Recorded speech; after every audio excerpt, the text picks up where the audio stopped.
Salut à tous et bienvenue dans J'Explore. Aujourd'hui, vous reconnaissez peut-être le lieu. On va passer une nuit dans l'hôpital abandonné qui est juste derrière moi. Je suis avec l'équipe, Malik et Simon. Allez, let's go, on y va. Allez, donc nous y revoilà. On est rentré.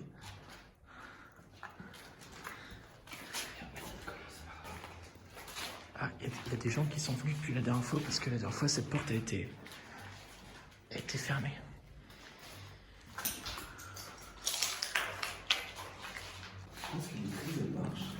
Non, elle marche plus, les prises, on va te montrer. Mais regarde, il y a toujours la feuille de 1900. Elle est toujours là. Ça, si tu veux prendre en photo, c'est collecteur, putain. J'enlève la lampe torche. Comme ça, on se rend compte à quel point c'est sombre. Et là, c'est creepy, juste avec cette lampe. 16 juin 2006. On y voit que dalle. Mais c'est ça qui est bon, c'est ça qu'on kiffe.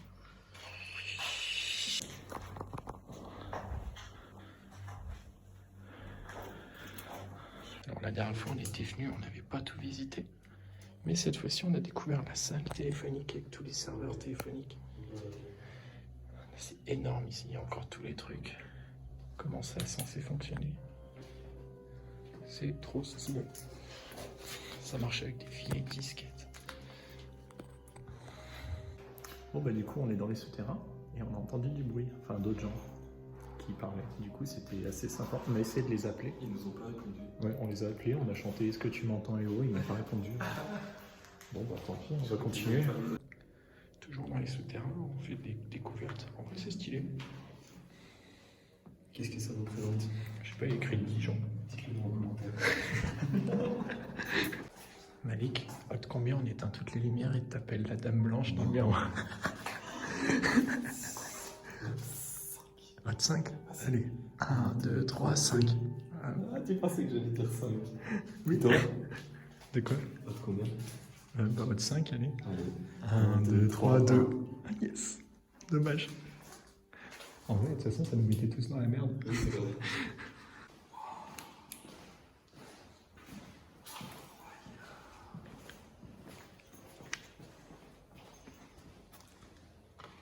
Alors quand on y était allé, c'était beaucoup plus... Attends, je mets le plein phare. C'était beaucoup plus éclairé. Du coup là, on voit que dalle.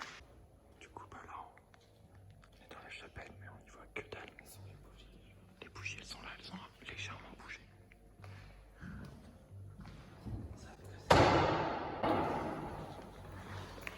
Yes, génial.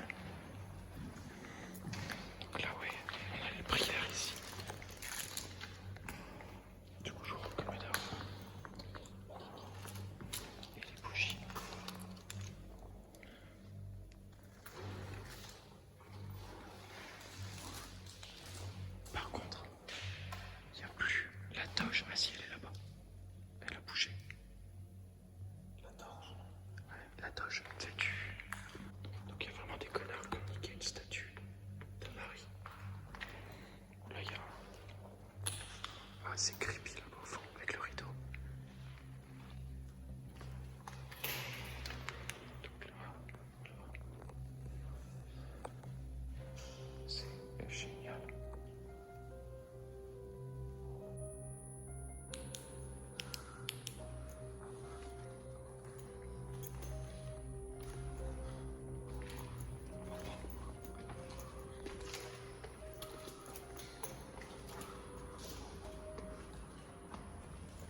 poser un peu, pas sûr qu'on passe la nuit parce qu'on entend vraiment des bruits de partout. Genre, vous avez entendu?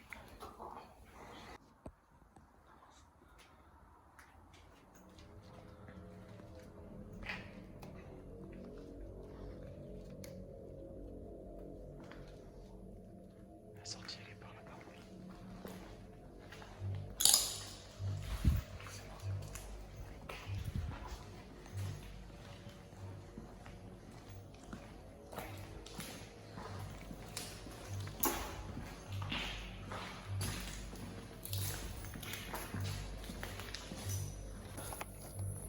Voilà. On vous explique, on est à l'extérieur du bâtiment, on voit vraiment.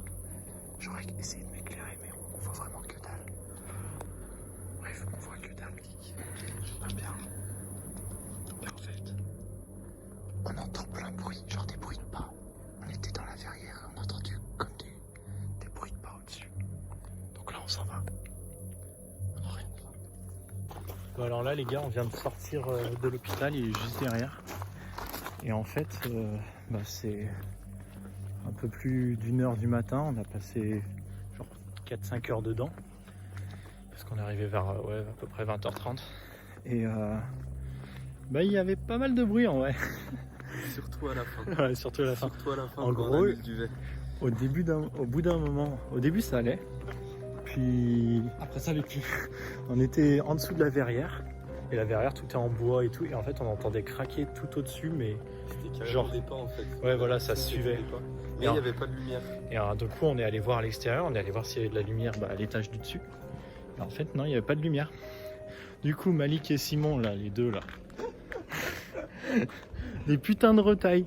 Moi, j'avais déjà posé mon duvet, j'étais tranquille et tout, je commençais à me poser et tout. Et ben non. Du coup, on n'a même pas mangé dedans, dégoûté.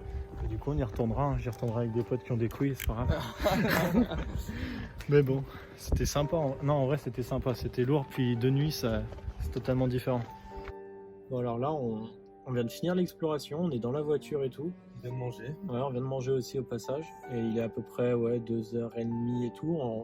Du coup, on s'est posé un peu à l'extérieur de l'hôpital et on regardait les vidéos.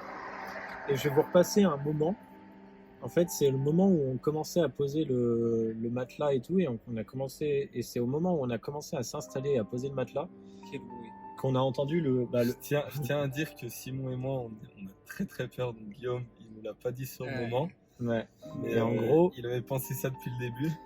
en gros, au partir du moment où on a pensé, où on a sorti le duvet, on voulait s'installer dans dedans, tu vois, pour passer la nuit, enfin comme on devait le faire à la base. C'est à ce moment-là que c'est parti en couille, qu'on a entendu pas mal de bruit. Je vais vous repasser des séquences. La suite, ouais. Et vous allez voir, au moment où je dis le mot s'installer, on entend du bruit. Au moment où je sors le duvet, craque. enfin, c'était le bordel. Et c'est pour ça qu'on est sorti en soi. Mais vous allez voir, c'est. Voilà, là, on vient de regarder les vidéos qu'on a faites. C'est pour ça on se rend un peu plus compte. Ouais, C'est flippant. Voilà. Mm. Voilà. Il n'y a pas de bout de verre par terre. Puis on va s'installer pour essayer de se poser un peu. Pas sûr qu'on passe la nuit parce qu'on entend vraiment des bruits de partout. Genre, vous avez entendu? Lors du montage, je me suis aperçu que durant cette séquence qui suit, on avait vraiment l'impression qu'il y avait des yeux rouges qui nous observaient au fond du couloir. C'est assez flippant quand on revoit les images. Mais bon, ça devait certainement pas être ça.